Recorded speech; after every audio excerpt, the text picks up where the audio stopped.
Mister Telangana title winner ప్రముఖ body builder Mohammed Sohel road ప్రమాదంలో దుర్మరణం పాలయ్యాడు. బైక్పై వేగంగా దూసుకెళ్తూ అదుపు తప్పి ఆటోను ఢీకొన్నాడు. దీంతో తీవ్ర గాయాలపైలైన సోహెల్ను స్థానికులు హుటాహుటిన హాస్పిటల్కి తరలించారు. చికిత్స పొందుతూ అతను చనిపోయాడని వైద్యులు ప్రకటించారు. బాడీ బిల్డర్గా పలు ఛాంపియన్షిప్లు గెలుచుకున్న సోహెల్ వయసు కేవలం 23 ఏళ్లు మాత్రమే. సిద్దిపేట పట్టణానికి చెందిన మొహమ్మద్ సోహెల్ ప్రముఖ బాడీ బిల్డర్గా పేరు తెచ్చుకున్నాడు. తన కెరీర్లో జిల్లా, రాష్ట్ర, south India body building championships ను సొంతం చేసుకున్నాడు. చిన్న వయసులోనే సోహెల్ మిస్టర్ తెలంగాణ టైటిల్ ను కూడా గెలుచుకున్నాడు. చిన్న వయసులోనే టౌన్ కు పేరు తెచ్చిన సోహెల్ చనిపోవడంపై సిద్దిపేట వాసులు విచారం వ్యక్తం చేస్తున్నారు. రోడ్డు ప్రమాదంలో మిస్టర్ తెలంగాణ సోహెల్ మృతి చెందాడు.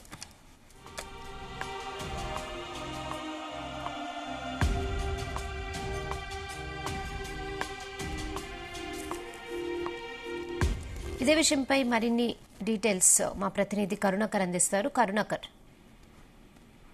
రెహనా, సిద్దిపేట జిల్లాకు చెందిన ప్రముఖ బాడీ బిల్డర్ మిస్టర్ తెలంగాణ విజేత మహమ్మద్ సోహెల్ రోడ్డు ప్రమాదంలో ప్రాణాలు కోల్పోయాడు. దీంతో సోహెల్ ఇంట్లో తీవ్ర విషాద ఛాయలైతే అలుముకున్నాయని సిద్దిపేట జిల్లాకు చెందిన మహమ్మద్ సోహెల్ మరియు అతని స్నేహితుడు మహమ్మద్ కదీర్ తో కలిసి జూన్ 29వ తేదీన సిద్దిపేట నుండి మిగ్దొడ్డి గ్రామానికి క్రికెట్ ఆడడానికి వాళ్ళ సొంత బైక్ పై యమహా R1 బైక్ పై వెళ్తుండగా అతివేగంగా వెళ్తూ బైక్ అదుపు తప్పడంతో ఎదురుగా వస్తున్న ఒక స్క్రాప్ ఆటోను ఢీకొట్టడం జరిగింది.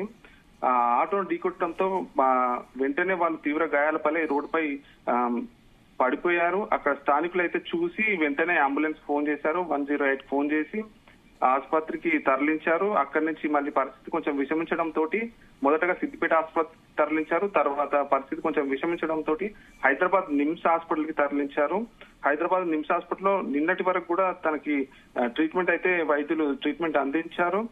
అనుకోని పరిస్థితిలో నిన్నటి రోజున మాత్రం నిన్న నైట్ సోహెల్ మృతి చెందాడు.